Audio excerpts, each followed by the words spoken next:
بسم اللہ الرحمن الرحیم نحمدہ ونصلی علی رسول الکریم رب اشرح لی صدری ویسر لی امری واحلل عقدۃ من لسانی یفقہوا قولی اللہم صلی علی محمد وعلی آل محمد کما صلیت علی ابراہیم وعلی آل ابراہیم انک حمید مجید اللہم بارک علی محمد وعلی آل محمد کما بارکت علی ابراہیم وعلی آل ابراہیم انک حمید مجید۔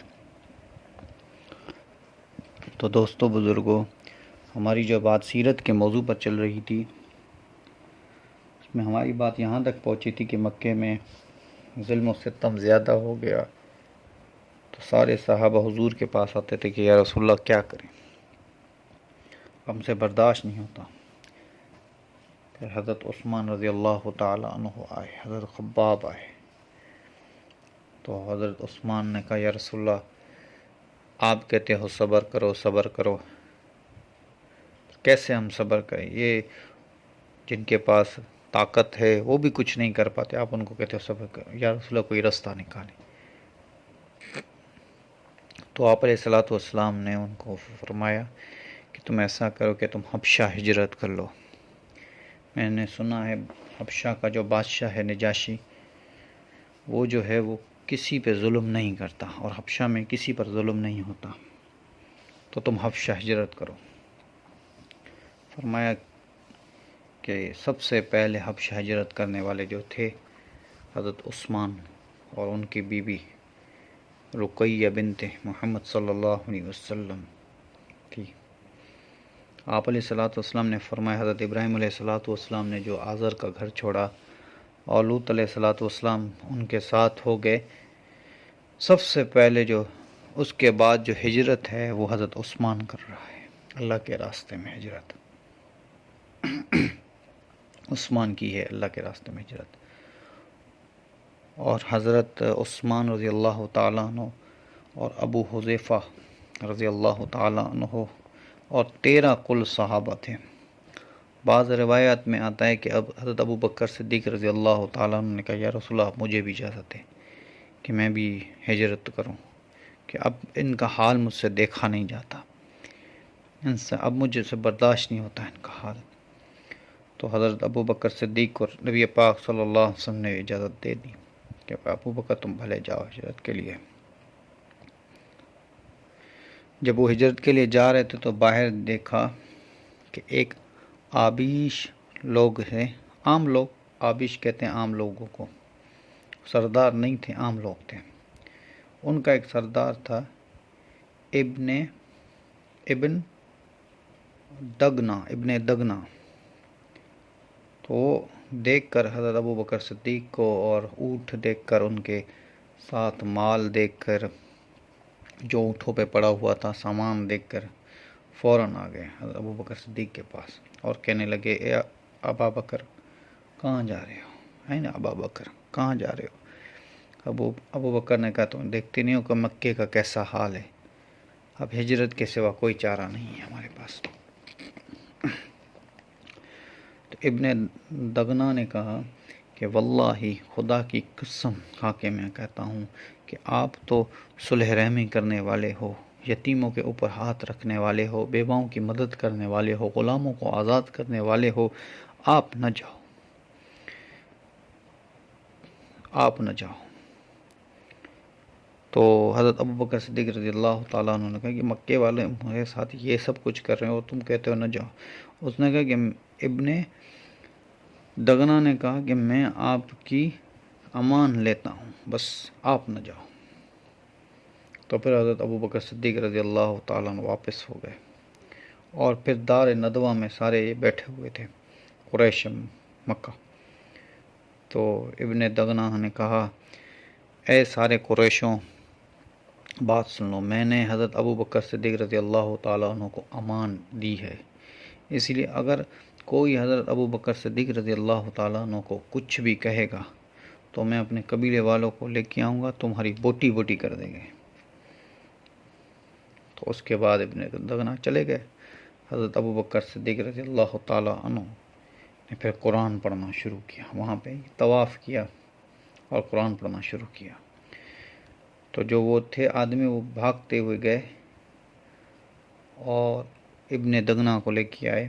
انہوں نے کہا وہ جس کا تم نے امن لیا ہے ابو بکر صدیق، وہ بھلے رہے، کھائے پیے، تجارت کرے، ہمیں کوئی اعتراض نہیں، پر وہ ہمارے بتوں کو گالیاں دے رہا ہے، قرآن پڑھ رہا ہے. تو میرے بھائی اور دوستو بزرگ، یہ بات حق ہے، سچ ہے، کیونکہ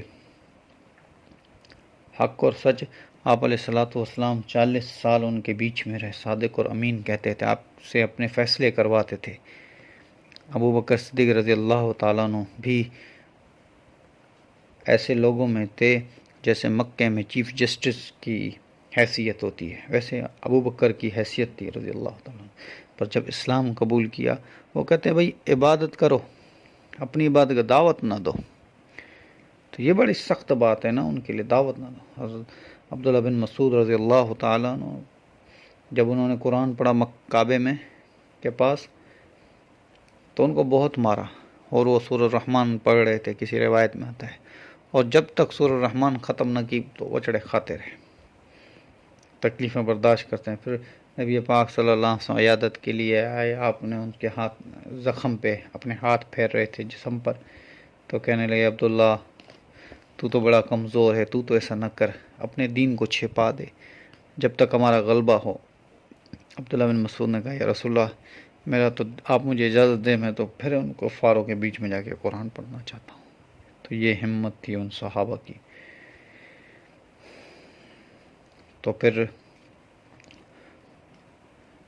ابن دغنا جو تھے وہ آئے مکے میں، اور انہوں نے کہا کہ میں نے آپ کی امان لی ہے، پر ایسا تو نہیں ہے کہ آپ ان کے خداؤں کو گالیاں دو. حضرت ابو بکر نے کہا میں نے گالیاں تو نہیں دی، میں تو اپنا قرآن پڑھ رہا ہوں، میں تو اپنا قرآن پڑھ رہا ہوں.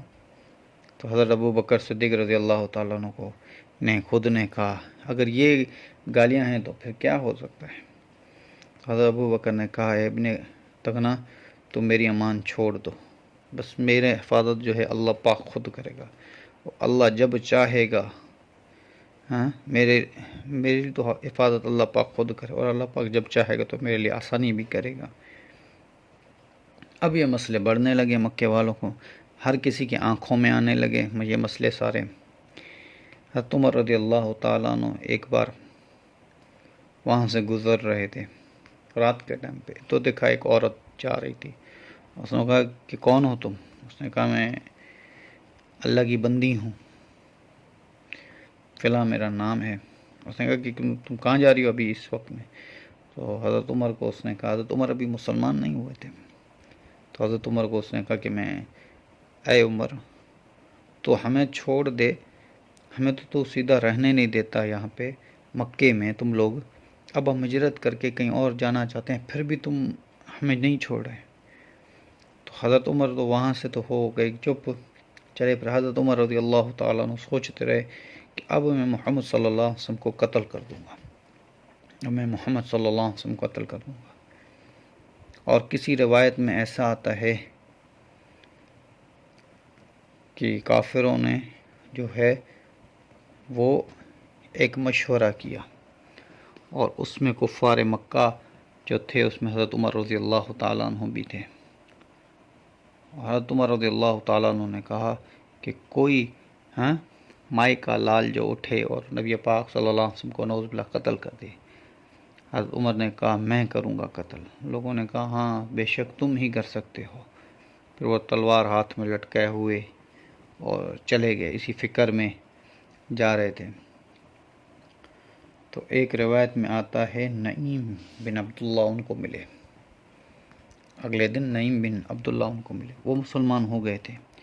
انہوں نے کہا اے عمر کیا کر رہے ہو، کہاں جا رہے ہو تلوار ہاتھ میں لٹکا کے؟ تو انہوں نے کہا کہ میں محمد صلی اللہ علیہ وسلم کو نعوذ باللہ قتل کرنے کے لیے جا رہا ہوں. تو انہوں نے کہا کہ عمر تم جو ہو تم بنو قریش والوں سے اور بنی ہاشم والوں سے کیسے مطمئن ہو گئے، وہ تمہیں چھوڑیں گے ہی نہیں اور بدلے میں تمہیں قتل کر دیں گے. حضرت عمر رضی اللہ تعالیٰ عنہ کو نے کہا کہ بھئی مجھے ایک کو قتل کریں گے نا، پر ساری پریشانیاں تو حل ہو جائیں گی نا. کوئی باپ بیٹے سے ناراض، کوئی بیٹا باپ سے ناراض، تو ساری پریشانیاں تو ختم ہو جائیں گی نا. تو حضرت عمر رضی اللہ عنہ، اور کسی روایت میں آتا ہے کہ نعیم بن عبداللہ نہیں تھے، اور ایک صاحب ملے ان کو جن کا نام جو تھا وہ تھا زہرہ قبیلے کے تھے، جن کا نام تھا سعد بن ابی وقاص نام تھا، اور بعضوں نے کوئی اور صحابی لکھا ہے۔ ان کو ملے اور فرمایا کہاں جا رہے عمر؟ تو حضرت عمر رضی اللہ تعالیٰ انہوں نے کہا کہ نبی پاک صلی اللہ علیہ وسلم نعوذ باللہ قتل کرنے جا رہا ہوں۔ تو انہوں نے کہا کہ تم کیسے بنو عبد المناف اور بنو عبد الحاشم اور زہرہ والوں سے کیسے مطمئن ہو گئے؟ انہوں نے کہا کیوں، کیا ہوا؟ حضرت سعد نے کہا کہ وہ بدلے میں تمہیں قتل کر دیں گے۔ حضرت عمر نے کہا مجھے بھلے قتل کر دے۔ اس جواب کو سن کے حضرت عمر رضی اللہ تعالی عنہ پر بڑا غصہ آیا اور کہنے لگے معلوم ہوتا ہے کہ تو بھی بے دین یعنی مسلمان ہو گیا ہے، لا پہلے تجھے نپٹا لوں پھر تلوار اٹھا کے۔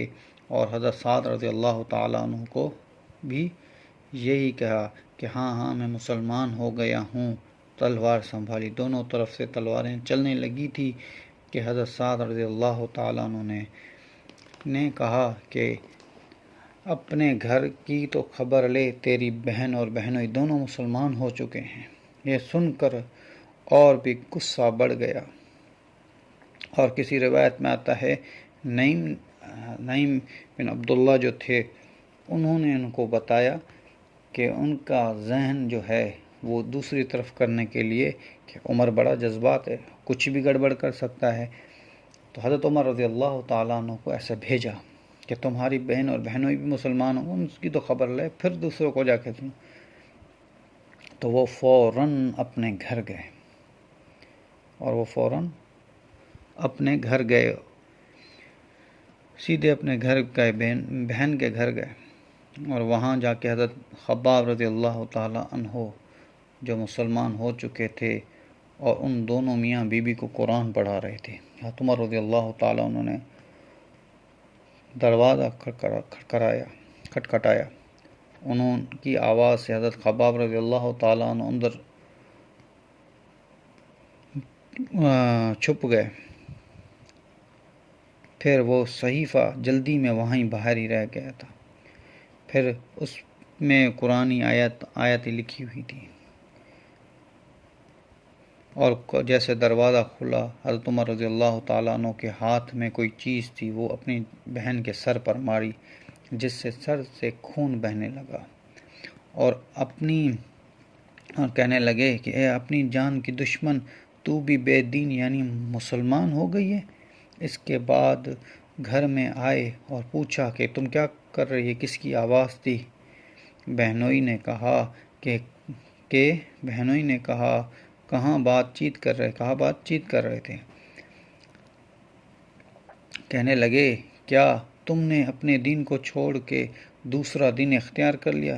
بہنوئی نے کہا کہ اگر دوسرا دین حق پہ ہو تب یہ سننا ہی تھا کہ ان کی داڑھی سے پکڑ کر ان کو کھینچا اور بے تحاشا ان کو مارا اور زمین پر گرا کر خوب ان کو مارتے رہے۔ بہن نے چھڑانے کی کوشش کی، انہوں نے ان کے سر پہ بھی ایک تماچا مارا، اس زور سے مارا کہ خون نکلنے لگا۔